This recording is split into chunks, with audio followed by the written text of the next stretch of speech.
এটি একটি অত্যন্ত উল্লেখযোগ্য ভিডিও তৈরি করতে চলেছি বন্ধুরা, অত্যন্ত শিক্ষণীয় এবং আমার জীবনে এরকম কেস অনেকগুলি দেখেছি। আরেকটি দেখাচ্ছি এবং তথাকথিত মডার্ন যে চিকিৎসা পদ্ধতি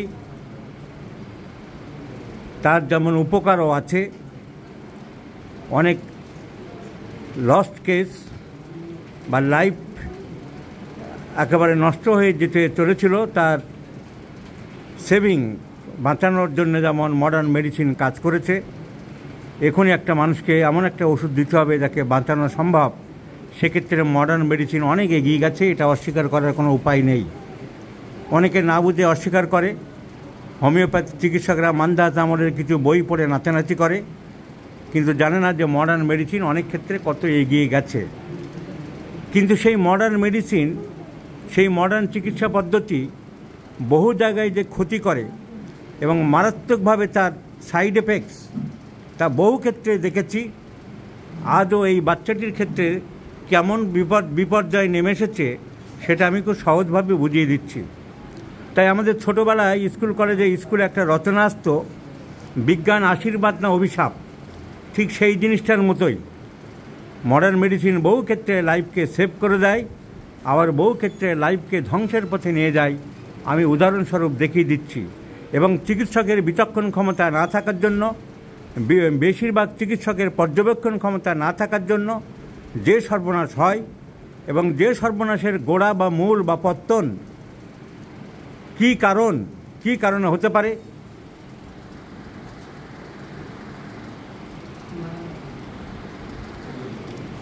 আজ থেকে 200 বছর আগে হ্যানিম্যান যা বলে গেছে তা অক্ষরে অক্ষরে যে সত্য, ধ্রুব সত্য, ধ্রুব তারার মতন সত্য, তা আর একবার আমি এই ভিডিওতে প্রমাণ করে দেখাতে চাইছি।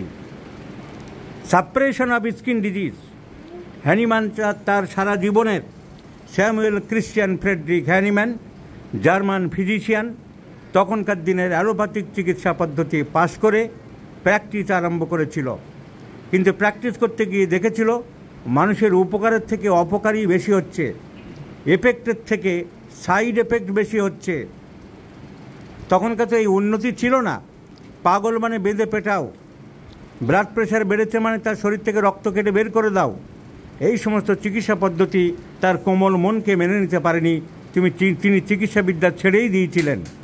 তাহলে বিয়ে থাও করেছেন, ঘর সংসার চলবে কী করে? উনি অনেকগুলি ভাষা জানতেন, অনুবাদকের ভূমিকা গ্রহণ করেছিলেন। ইংরেজি থেকে ফ্রেঞ্চ থেকে জার্মান, এরকম বিভিন্ন পাবলিশারের দরজায় দরজায় ঘুরে বই ট্রান্সলেশন করে জীবিকা নির্বাহ করতেন। এই জীবিকা নির্বাহ এইভাবে বই ট্রান্সলেশন করে করতে করতে একদিন উনি একটা থিওরির উপরে একটি হোমিওপ্যাথিক ঔষধ আবিষ্কার করেন, আর সেই থেকে হোমিওপ্যাথির উপরে নিরন্তর গবেষণা চালিয়ে যান। এবং দীর্ঘ 40-50 বছরে তার জীবনে, তার গবেষণার জীবনে তিনি কতগুলো সিদ্ধান্তে উপনীত হতে পেরেছিলেন। তার একটি ছিল যে ঔষধকে বেশি ক্রুর দেওয়া যাবে না, স্থূল মাত্রায় দেওয়া যাবে না, সূক্ষ্ম শক্তিতে দিতে হবে, খুব সূক্ষ্ম পরিমাণে। যেমন এক ফোঁটা সাপের বিষকে অনেক সূক্ষ্ম থেকে সূক্ষ্মতর করে ঔষধ তৈরি করতে হবে। লবণ আমরা প্রত্যহ খাই, কিন্তু সেই লবণকে সূক্ষ্ম করে মিশিয়ে ঝাঁকি দিয়ে আরও সূক্ষ্ম করে তার থেকে ওষুধ তৈরি করতে হবে। এটা ছিল তার একটা থিওরি।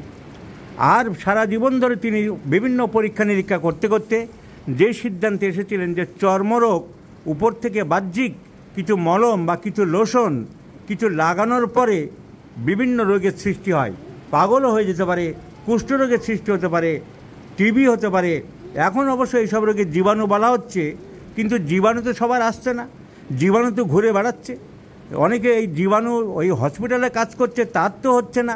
সুতরাং জীবনী শক্তি প্রত্যেকের সমান না, কার কখন কি ধরবে, কি রোগ হবে বলা যায় না। এটাও হ্যানিম্যানের একটা বিরাট অবদান। তিনি বললেন রোগ নির্ভর করে তোমার জীবনী শক্তির উপরে। তাহলে এই চর্মরোগ চাপা দেওয়া তিনি এই জীবনী শক্তি দুর্বল হওয়ার বা রোগ হওয়ার একটা মূল কারণ হিসাবে ধরেছিলেন। এবারে আমরা অক্ষরে অক্ষরে তা দেখছি। আজকের দিনও প্রেজেন্ট ইরাতে, প্রেজেন্ট যুগে দাঁড়িয়ে আমরা বলতে পারি yes, Suppression of the skin disease is one of the most important causes of different diseases, even including insanity, heart disease, lung disease, brain tumor, autism of a child, chronic renal disease, hepatitis, cirrhosis of liver, cancer of the liver, and what not. Hahnemann's theory of SORA, or suppression of skin disease, is in the modern light, modern science we have accepted. সেই গল্পই করব আজ, এবং কি সাংঘাতিক গল্প এই কেসটি, সবাই মনোযোগ দিয়ে শুনুন। এরকম কেস অনেক দেখেছি, অনেক বাচ্চা মারাও গেছে। আমি ফেসবুকের গল্প পড়েছি। কি হাম উঠতে চায় বাচ্চাদের বেশিরভাগ ক্ষেত্রে। হাম একটা কন্টেজিয়াস ডিজিজ, যা বাচ্চাদের যখন হামের সিজন হয় বা বাতাসে ঘুরে বেড়ায়, হামের ভাইরাস সহজে বাচ্চারা আক্রান্ত হয়ে পড়ে। অনেকে বুঝতে পারে না, ধরতে পারে না, জ্বর হয়, অনেক জ্বর হয়। কারণ শরীরের ভিতরের একটা বিষ তৈরি করে, বিষ ছেড়ে দেয়, টক্সিন ছেড়ে দেয়। টক্সিন ছেড়ে দিলে জীবনী শক্তির সাথে যুদ্ধ হয়, একটা লড়াই হয়, একটা অসম প্রতিযোগিতা হয়। তাহলে তার সেই প্রতিযোগিতার রেজাল্ট হলো জ্বর। আমাকে যদি কেউ আক্রমণ করতে আসে, সে হাত তুলল, আমিও হাত তুললাম, তাহলে দুজনে কি হবে? হাতাহাতি। দুজনে কি হবে? হাতাহাতি। তো এখানে হাতাহাতি মানে জ্বর। Reaction of the body, reaction of the system, reaction of what? Reaction of which? Reaction of which agents? Reaction of which organisms? Reaction of the body and reaction of the disease, reaction of the virus and reaction of the vital force. জীবনী শক্তির সাথে রোগ শক্তির লড়াই। এই জীবনী শক্তির সাথে রোগ শক্তির লড়াই হলে শরীরের যে বিক্রিয়া হচ্ছে তার প্রতিফলন হচ্ছে জ্বর, তার প্রতিফলন হচ্ছে জ্বর। তাই সবাই শুনছেন, পড়ছেন, বুঝছেন যে জ্বর কোনো রোগ নয়। জ্বর হলো শরীরের ভিতরের রোগ শক্তি এবং জীবাণু শক্তির একটা লড়াইয়ের প্রতিফলন। তাহলে এই হাম হলে, পক্স হলে, বা শরীরে কোনো ইনফেকশন হলে একটু জ্বর হবে। এমনকি ফুড পয়জনিং হলে একটু জ্বর হতে পারে। ইনফ্লুয়েঞ্জা ভাইরাস ঢুকলে জ্বর হতে পারে, ডেঙ্গি ভাইরাস ঢুকলে জ্বর হবে, করোনা ভাইরাস ঢুকলে জ্বর হবে, টাইফয়েড বীজাণু ঢুকলে জ্বর হবে। তো জ্বর একটা সিমটম, যা কিনা শরীরের সাথে রোগ শক্তির, জীবাণু শক্তির একটা লড়াই। বহু মানুষ এটা বোঝে না, বহু মানুষ এটা চিন্তা করে না, বহু মানুষ এটা ভাবে না, বহু মানুষ এটা ভাবার মানসিকতা রাখে না, মননশীলতা নেই। তারা কি করে? জ্বর মানেই তাড়াতাড়ি কমাতে হবে। কিরে, তোর বাচ্চার কত জ্বর? আমি 100। আর তুই এখনও প্যারাসিটামল দিসনি? আগে প্যারাসিটামল লাগা। অনেক ভদ্রমহিলা চেম্বারে খুব মেজাজে গল্প করে, আমার বাচ্চাকে ডাক্তারবাবু আমি কিন্তু জ্বর বাড়তে দিই না। আমি কাজের মেয়েকে বলে দিই যে জ্বর 100 হলেই প্যারাসিটামল দিয়ে দিবি, আর একটু বাড়লেই আরেকটা দিবি, আমি জ্বর বাড়তে দিই না। এখন এই হামে বিশেষ করে যে ভাইরাল যে অ্যান্টাগনিস্টিক রিলেশান, সেখানে জ্বর বাড়তে না দিলে কী হবে? টক্সিনটা বেরোতে পারছে না, বিষটা বেরোতে পারছে না। যে কেটে কেটে বেরোয়, শরীরে গুটি গুটি হয়, সেটা কি? সেটা টক্সিন বেরোচ্ছে, প্রতিফলন হচ্ছে, ইন্টারাকশান হচ্ছে, রিয়াকশান হচ্ছে। জীবাণু শক্তির লড়াইয়ে বিষটাকে বের করে দিচ্ছে আমাদের জীবনী শক্তি, প্রাণশক্তি, ভাইটাল ফোর্স। সেটা করতে দিচ্ছে না। যেই জ্বর হচ্ছে মাথায় বাড়ি দিচ্ছে, জ্বর বন্ধ করে দিচ্ছে। জ্বর বন্ধ করে মানে লড়াই বন্ধ হয়ে যাচ্ছে। লড়াই বন্ধ মানে শরীরের heart, lung, kidney, liver, brain attack করছে। এই বাচ্চার হাম হয়েছিল। আমি তো গল্প শুনে বুঝলাম, হামে 6 মাস বয়সে, এখন 1.5 বছর বয়স, 6 মাস আগের গল্প, ওর হামের মতন হয়েছিল।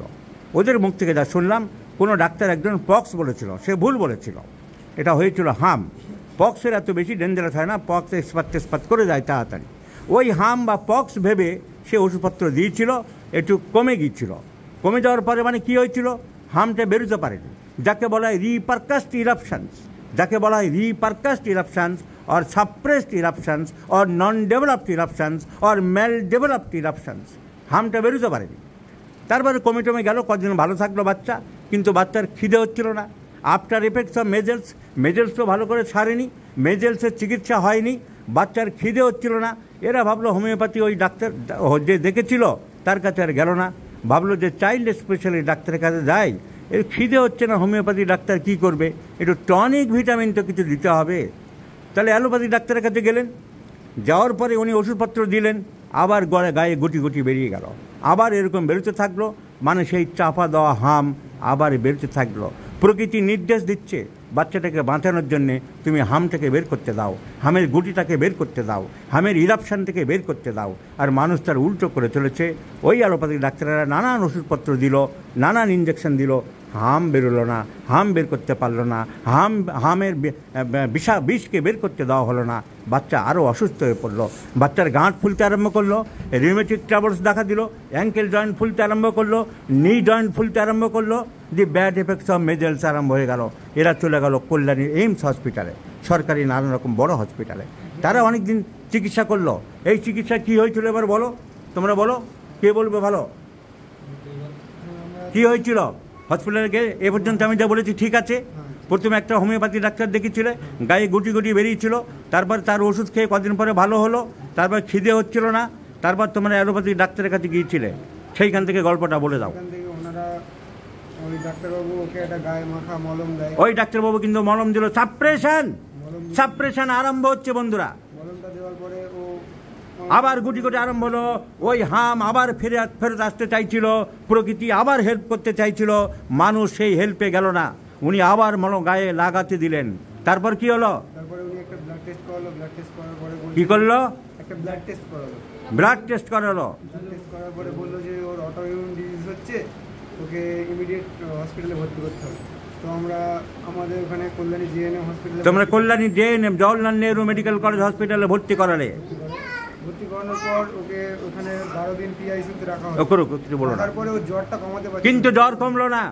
12 দিন কল্যাণী জেএনএম মানে জওহরলাল নেহরু মেডিকেল কলেজ হসপিটালে ভর্তি থাকলো, কিন্তু জ্বর কমলো না। তাহলে গল্পটা শুনুন। প্রথমে হাম হয়েছিল, হোমিওপ্যাথিক ঔষধ পড়েছিল, মোটামুটি ভালো ছিল। তারপরে আফটার এফেক্ট, সাইড এফেক্ট হাম হলো, কয়েক ডোজ ওষুধ লাগতো, হয়তো কার্বোবেজ, হয়তো মরবেলিনাম, হয়তো সালফার, 2-1 ডোজ লাগতো। সেই চিকিৎসার সুযোগ পাওয়া গেল না, অ্যালোপ্যাথি ডাক্তারের কাছে গেল, আবার গুটি গুটি বেরোলো, মলম লাগালেন, জ্বর কমলো না। কল্যাণীর জওহরলাল নেহরু হসপিটালে গেল, তারা ব্লাড পরীক্ষা করলো। কি বললো? অটো ইমিউন ডিজিজ হয়েছে। কি করতে হবে? একটা ইঞ্জেকশন নিতে হবে। নিয়েছিল, জ্বর কমলো না। আমরা পারবো না, অন্য জায়গায় ট্রান্সফার করছি। কোথায় ট্রান্সফার করলো? ওরা নীলরতনে ট্রান্সফার করেছিল, কিন্তু এই যে ইনস্টিটিউট অফ চাইল্ড হেলথের ফাইল দেখছি, এখানে গিয়েছিলে? হ্যাঁ, এখানে আমরা গিয়েছিলাম। আমরা তাহলে কলকাতার ইনস্টিটিউট অফ চাইল্ড হেলথে গেলে সেখানে কি বললো? ওখানে ওনারা ট্রিটমেন্ট করালো। প্রথমে তো ওখানে ভর্তি করেছিল, কদিন ছিল? ওখানে প্রথমে ছিল 6 দিন। তারপর 6 দিন ওকে মিথাইল পেন্ডিসিলাম দেওয়া হলো। দেওয়ার পর ওর জ্বরটা কমে গেছিল, যে ওখান থেকে ওকে ছেড়ে দেয়। ছেড়ে দেওয়ার পরে বললো 15 দিন পরে আবার আসবে চেকআপে নিয়ে যাওয়া হলো। তখন গায়ে র্যাশ ছিল?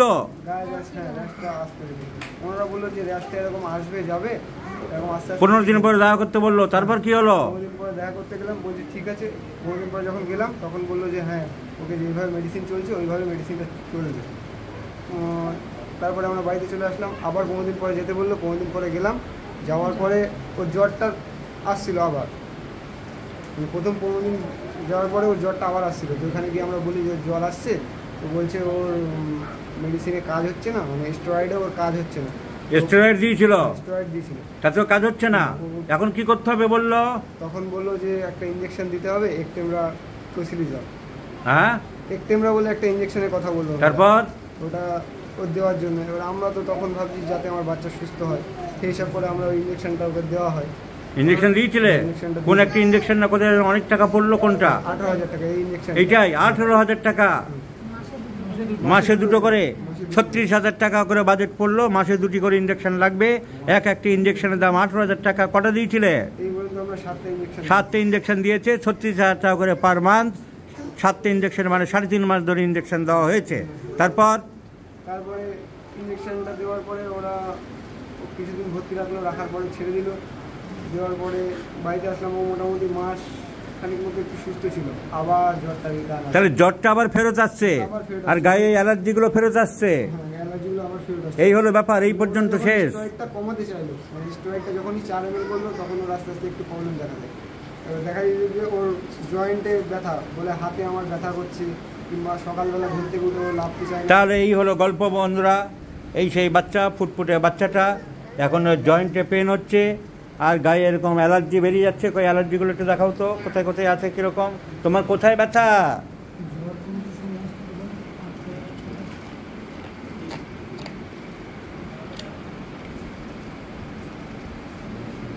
ভালো বোঝা যাচ্ছে।